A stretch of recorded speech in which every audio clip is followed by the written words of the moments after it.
Gəncə stadionunun inşasında podratçı kimi iştirak etmiş Green Service LTD-nin əməkdaşları əmək haqlarını ala bilmirlər. Aylarla stadionun tikintisində tər tökmüş işçilər deyirlər ki, onların maaşları hər dəfə müxtəlif bəhanələrlə yubadılar. Mən hardasa 9 aydır burada işləyirəm. Samux rayonundan gəlirəm, Kariyeri qəsəbəsindən. İndi 2 aydır ki, hələ ki pulumuzu ala bilmirik.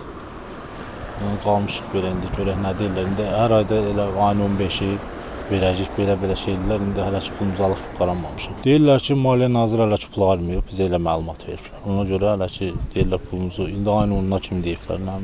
Qalmışıq belə. Mart ayının 27-sindən Green Service'də işləyirəm.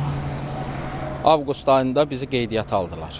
Biz bu müddət ərzində biz qeydiyyatssız işləyirdik. Bizə dedilər ki, əlavələr olacaqdı, əlavə işləyin.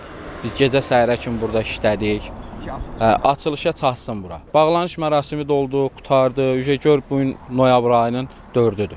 Biz hələ pulumuzu ala bilmədik. Biz hələ sentyabr ayının pulunu ala bilməmişik. Şikayətçilər deyirlər ki, Green Service LTD-nin maliyyə məsələləri ilə məşğul olan nümayəndəsi Mir Hüseyin Seyidli onların maaş tələbinə hər dəfə müxtəlif vədlər verir. Bu Green Service şirkəti hardasa 3-4 aya yaxın belə mən işləmişəm burada.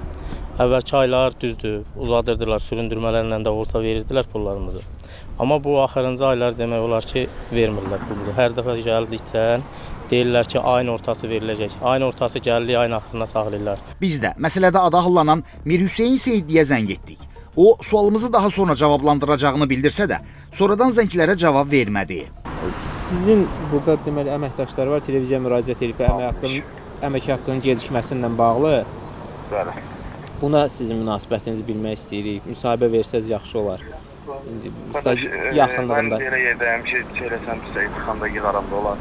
Şikayətçilər həmçinin bildirdilər ki, stadionun tikintisində çalışmış digər podratçı şirkətlərinin əməkdaşları bənzər problemlərlə üzləşməyiblər. Rasim Əziz, Yusif Kərimli, Fərruh Qafarov, Xəzər xəbər.